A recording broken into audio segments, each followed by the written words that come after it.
Okay, let's get right into this explainer. Imagine this for a second. You've just been in a car crash. Your heart is absolutely pounding out of your chest, your hands are shaking, and your absolute first instinct, just being a decent human being, could literally ruin your financial future. Sounds crazy, right? But it's a terrifying reality. The natural reactions you have in those chaotic seconds right after an impact are exactly what insurance companies use to completely destroy your claim. The source material we're looking at today from the legal experts at Miller and Mallet reveals exactly why you have got to guard your words like your life depends on it. Because honestly, financially speaking, it kind of does. If you're ever in an accident, your immediate priority, seriously, before you say another word to anyone, is to seek professional legal counsel. So let's look at the absolute most dangerous two words in the English language after a crash. I'm sorry. Look at these two innocent words. I mean, it's just basic human politeness, right? You probably just mean, man, I'm sorry this scary event happened to both of us. But an insurance adjuster? Oh, they are not hearing politeness. No way. They are instantly weaponizing this as a rock-solid legal admission of fault.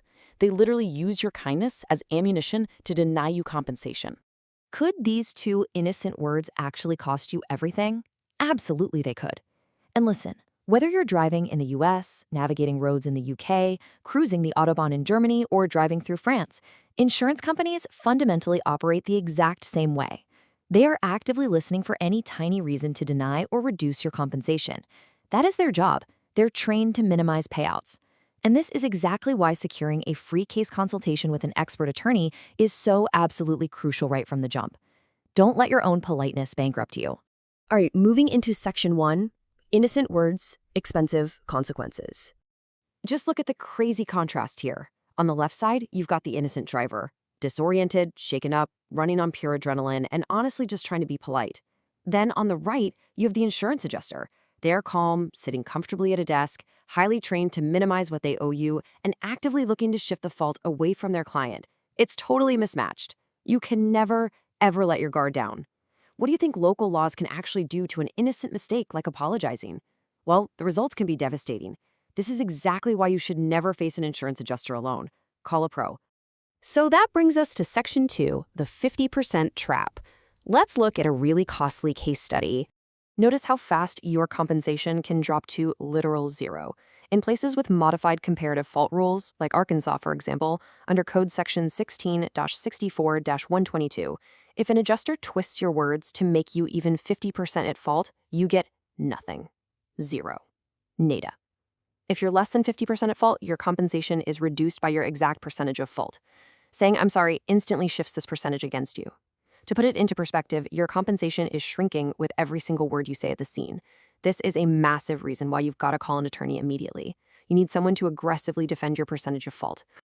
Okay, Section 3, what not to say, the trap phrases. First up on the chopping block, I didn't see them, or it was my fault. Listen, these are direct, explicit admissions. Insurers absolutely love these phrases because they use them to shift the blame entirely onto you.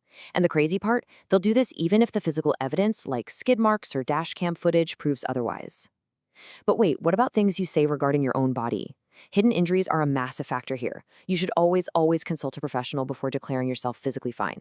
Which brings us to this. Never say, I'm not hurt. In the immediate terrifying shock of a crash, you might actually believe you're perfectly fine. You might feel great. But declaring this at the scene or telling the adjuster the next day on the phone can completely jeopardize your ability to file a medical claim later on when the real pain actually sets in. And hey, this is backed by actual science. According to the CDC, massive spikes in adrenaline completely mask injuries, like soft tissue trauma and whiplash. It's like a built-in painkiller. So, what happens when that adrenaline finally wears off, hours or even days later? You're in absolute agony, but guess what? You're already on recorded lines saying you weren't hurt. The rule here is absolutely non-negotiable. Always state that you were seeking medical attention and then, actually go do it. Next trap phrase, I think. Look, the absolutely crucial point here is to never speculate or guess details about speed, distance, or the sequence of events. Just don't do it. If you're unsure, guessing is going to destroy your credibility. I don't know is a complete sentence, and it's the only safe, legally sound answer you can give if you aren't absolutely 100% certain of a fact. Finally, never tell an insurance adjuster, I don't have a lawyer. Oh man, this is blood in the water for them. Adjusters use this specific admission to rush you into a ridiculously lowball settlement way before you even realize the true value of your claim. Instead, tell them you're reviewing the situation and will have your attorney follow up. Secure representation immediately to block these predatory tactics right at the source. All right, enough of what not to say. Let's move to Section 4, safe phrases and taking back control. So, instead of that dangerous "I'm sorry," use this safe phrase instead. "Are you okay?" It's brilliant because you can still show genuine human concern. You can check on the well-being of the other driver and the passengers without ever apologizing or legally admitting any kind of fault. Be human, for sure. Be kind, but let a lawyer handle the legal gymnastics.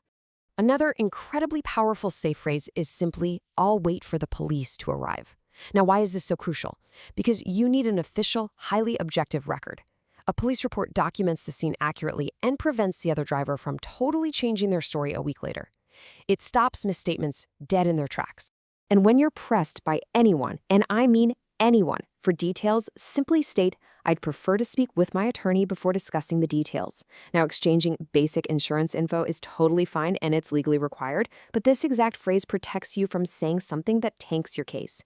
Utilize a dedicated legal team, like Miller and Mallet, before you ever let anyone hit record on a statement. Let's wrap this up with Section 5, the definitive order of operations.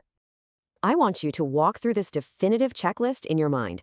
Step 1, check on others with "Are you okay?" Step 2, wait for the police to secure that official report. Step 3, exchange only the absolute basics: name, insurance, contact info. Step 4, seek medical attention and legal counsel immediately. Even a super minor fender bender requires these exact steps to protect yourself. Remember, legal experts offer free case consultations 24/7, so seriously, use them. When you hire a dedicated team, you get what they call an attorney's shield. Firms like Miller and Mallet will handle the aggressive adjusters for you. They collect the hard evidence to challenge false fault claims. They prepare a strong case for full compensation, and they actively fight back when insurers try to pretend your whiplash isn't real. It's exactly why they refer to their approach as being friendly to clients but fierce with insurers. So I want to leave you with this final, somewhat provocative thought. Are you actually prepared to protect your words the next time you get behind the wheel? One slip of the tongue, one simple, polite apology can literally cost you everything. So make a plan right now. Know exactly who you're going to call before you ever find yourself speaking to an insurance company. Guard your words, protect your rights, and hey, stay safe out on the roads.